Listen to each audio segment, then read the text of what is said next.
La era del cine mudo comenzó y alcanzó su apogeo en las primeras 3 décadas del siglo XX, y varios actores y directores talentosos se destacaron.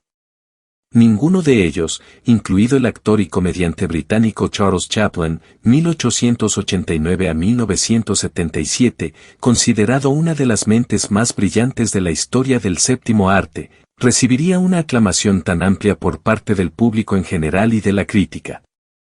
En su filmografía madura, Charles Chaplin fue más allá de las meras excentricidades divertidas del género cómico para transmitir al público su mirada crítica sobre el capitalismo salvaje, el auge del totalitarismo y la deshumanización del mundo moderno. Chaplin creó al tierno y muy humano personaje Charlotte, un personaje más universal si cabe que el propio actor y cineasta. Ningún hecho ejemplifica mejor su incorruptible condición de artista comprometido que la profundidad de estas acusaciones, cuya veracidad comprobamos al volver a ver sus películas, que lo obligaron a regresar a su país y al punto de mira de la cacería de brujas estadounidense. Biografía. Los padres de ascendencia judía que disfrutaron de cierto éxito en ese momento fueron cantantes y artistas de variedades que fueron Charles Spencer Chaplin. Particularmente la madre, Hannah Halley, quien es una voz menuda, divertida y entrañable y es hija de un zapatero. El 16 de abril de 1889, a las 8 de la noche, nació el niño en East Lane, Walworth, un barrio londinense. Para la familia, fue un momento difícil. Hannah se quedó sola a cargo de sus hijos Sidney y Charles después de que el padre, Charles, abandonara la casa para alimentar su alcoholismo. Bajo el alias de Lily Harvey, estaba en el apogeo de su éxito artístico, pero su voz se estaba deteriorando. Su canto cesó en medio de una canción en 1894 mientras actuaba en Aldershot. El empresario subió al escenario a Charles, de 5 años, para deleite del público, que imitó la voz de Lily hasta el desmayo final. Su debut como artista fue ese. El fracaso y la falta de recursos perturbaron el estado mental de Hannah Hale, que comenzó a mostrar signos de ir mal. Se mudó con sus hijos al asilo de ancianos Lambis Street. Durante un tiempo, Sidney y Charlie asistieron a la escuela Hanwell School for Poor Boys, donde tuvieron que soportar sus estrictas reglas y las burlas de los niños que lo tenían más fácil. Hannah fue confinada a un sanatorio frenopático en 1896 debido a su enfermedad. Charlie se unió a los Ed Lancashire Lads, una compañía de jóvenes actores aficionados que actuaban en los pueblos al año siguiente. Luego, aunque era muy modesta, trabajó para otras agencias de viajes.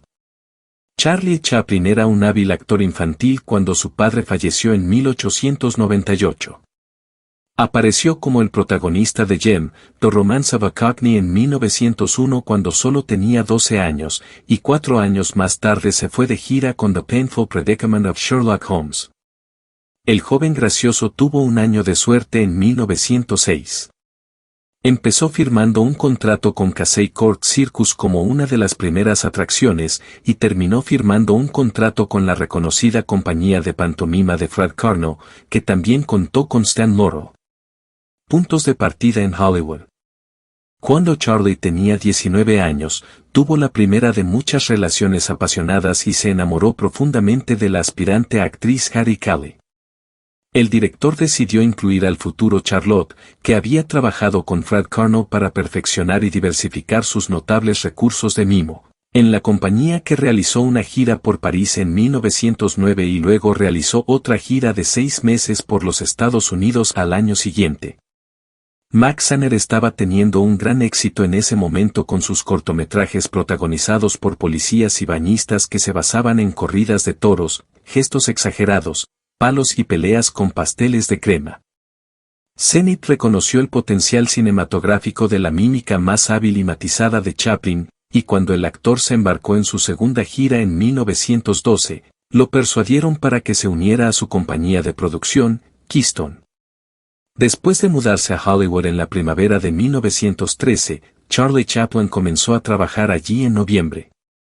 Su película debut, Cómo ganarse la vida, se estrenó el 2 de febrero de 1914.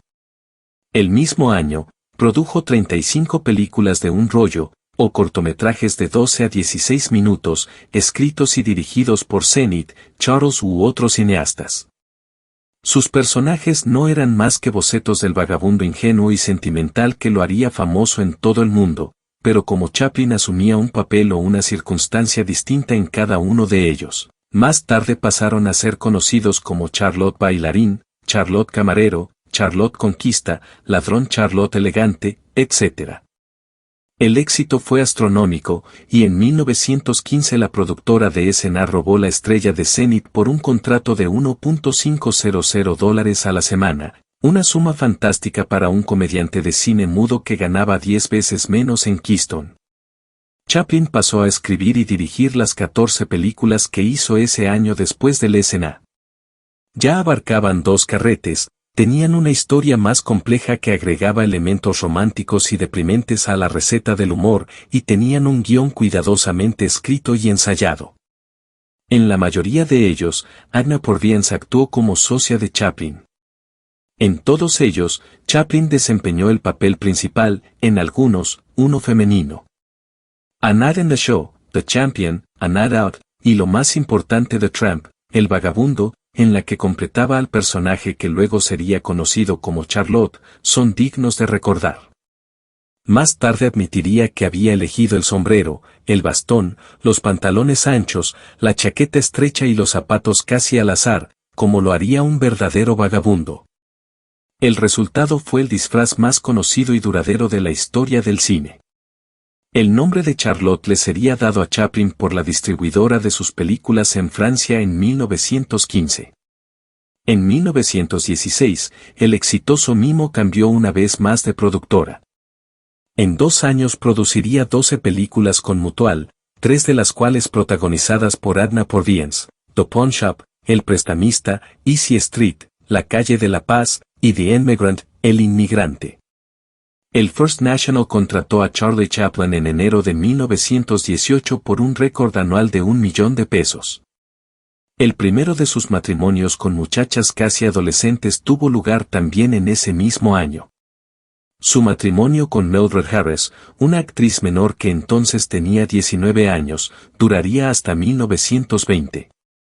Junto con Mary Pickford, conocida como America's Sweetheart, y el rompecorazones acrobático Douglas Fairbanks, también realizó una gira en 1918 para promover la venta de bonos de guerra.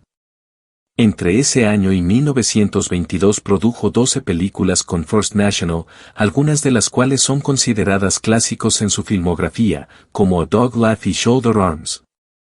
Su estilo tragicómico, crítico y sutilmente conmovedor se perfeccionó en The Kid, The Boy, una película de 6 carretes protagonizada por Jackie Coogan y con el ineludible Purviance. Esta película es considerada como su primera obra maestra. Hizo su primer regreso a Europa en 1921 para el estreno de esa película, donde fue recibido con entusiasmo y duras críticas europeas que cimentaron su reputación como un genio del cine. Chaplin, Pickford y Fairbanks, junto con el director David W. Chaplin no comenzaron a trabajar para United Artists hasta que expiró su contrato con First National, a pesar de que Griffith, sin duda otro genio del cine, había fundado la productora independiente. Con su propia compañía de producción, una saludable fortuna personal y una opulenta mansión en Beverly Hills en 1923, finalmente pudo continuar con sus esfuerzos creativos sin obstáculos. Trabajó con Edna y Adolph Menhow en la admirable A Woman of Paris ese año, que dirigió sin asumir ningún papel actoral. En México, el 24 de noviembre de 1924, el multifacético creador, que entonces tenía 35 años, se casó con la actriz Lolita McMurray, también conocida como Lita Grey, de apenas 16 años. Charles Spencer y Sidney O., los 2 primeros hijos de la pareja, nacieron de Chaplin y Lolita durante el matrimonio, que duró hasta 1927. Chaplin gastó $1 millón para divorciar a su Lolita.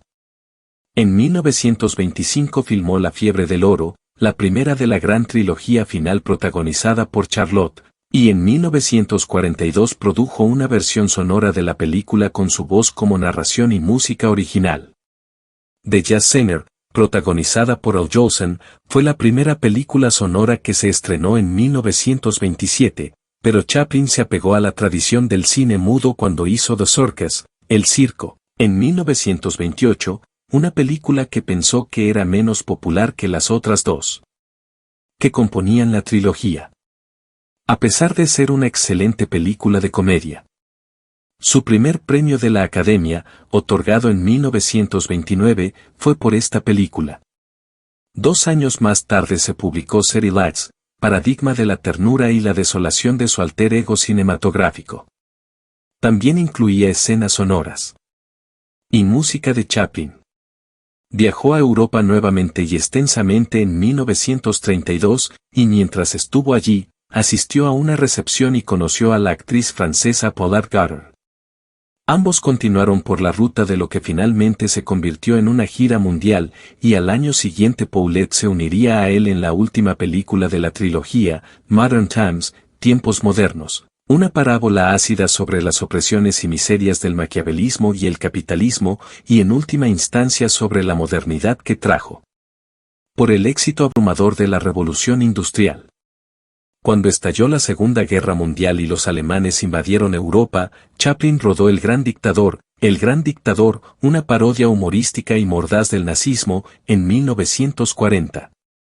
El actor interpretaba a un chalot que se transformaba en peluquero judío en la película, así como un Hitler mitón y paranoico, que señaló la voluntad de Chaplin de asumir nuevos roles sin fanfarrias ni zapatos. Lo acompañó Godard, cuya personalidad se llamó Hannah en honor a la madre de Charles, quien falleció en 1928. La relación entre Chaplin y Paulette Goddard se rompió en 1941, y poco después nació la hija del actor, John Barry, también conocida como Carol Ann. Carol Ann fue el resultado de este proceso. Condenado en abril de 1942 por violar la ley Mann, se encargó de la manutención de la niña. El escándalo no le impidió casarse a los 54 años con una despampanante joven que viviría el resto de su vida a su lado y que era hija del angustiado dramaturgo Eugene O'Neill. El jefe de Babel. Charles Chaplin se convirtió en víctima del maccarthismo después de protagonizar Bardox en 1947, que convirtió en blancos a los intelectuales y creativos de Hollywood. Fue llevado ante el Comité Inquisitorial de Actividades Antiamericanas en 1949 debido a la crítica social que impregnaba su obra, probablemente agravada por su ascendencia judía y su condición de extranjero. Nunca se nacionalizó. Las autoridades de inmigración recibieron instrucciones de retenerlo hasta su regreso al año siguiente mientras él y su familia estaban de gira por Europa. Chaplin tomó la decisión de abandonar el país para siempre y se instaló en una opulenta casa en Corsier-sur-Vevey, en la plácida ribera del lago de Léman, cerca de Ginebra. Era responsabilidad de UNE resolver sus problemas financieros y profesionales en los Estados Unidos. Inglaterra le dio a su hijo pródigo un lugar para continuar su trabajo. Actuó en London Lamplight, Candilejas, en 1952, 2 años más tarde, recibió el Premio Nobel de la Paz. Su actuación fue un magnífico y sentido recuerdo de sus días como cómico viajero. Su animadversión hacia Estados Unidos quedó reflejada en la película de 1957 A King en New York, Un rey en Nueva York, cuyos altibajos no ocultan el corrosivo humor chapliniano. Cuando comenzó a escribir sus memorias en 1959, el gran cineasta ya era un anciano patriarcal y vitalista. Cuando tenía 78 años, tuvo su 8º hijo con Christopher, que nació en 1962. En 1964, se publicó en Londres su autobiografía, Historia de mi vida. Una condesa de Hong Kong, La condesa de Hong Kong, 1966, que Chaplin escribió y dirigida, ya rondaba los 80 cuando la hizo. A pesar de tener 2 protagonistas de alto perfil en Sophia Loren y Marlon Brando, así como el propio director interpretando a un camarero en un papel secundario, la película fracasó y tal vez no se lo merecía. A pesar del tema trivial y el estilo obviamente anticuado, el toque magistral de Chaplin todavía exudaba elegancia. Debe haber sido advertido por el antiguo creador porque dejó de presionar. En compañía de sus hijos y de la devota Une, Charles Chaplin vivió otros 10 años en su refugio de Beba. Para recibir un Oscar por toda su obra, accedió a un rápido regreso triunfal a Hollywood en 1972.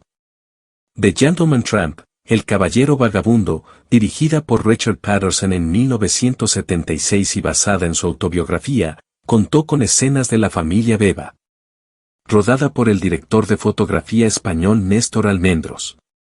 Geraldine, la hija de Une más acorde con el oficio de su padre, estaba casada con otro español, el cineasta Carlos Saura. El día de Navidad de 1977, el padre de Charlotte fallecía a la edad de 88 años. En sus más de 50 años de actuación y dirección, dejó el mundo con un total de 79 películas. También escribió los diálogos, la música y casi todos los guiones de las películas sonoras en casi todas ellas. Además de las ya mencionadas, Carmen 1916, basada en la novela de Prosper Mérimée, El Vagabundo 1916, El Vagabundo 1916, A Day's Pleasure 1919, P de 1922 y The Pilgrim 1923, entre los más alabados por la crítica y queridos por el gran público. Hasta aquí este vídeo. Si te gustó no te olvides de suscribirte, dale me gusta, activa las notificaciones, déjanos tu comentario y comparte. Nos vemos pronto.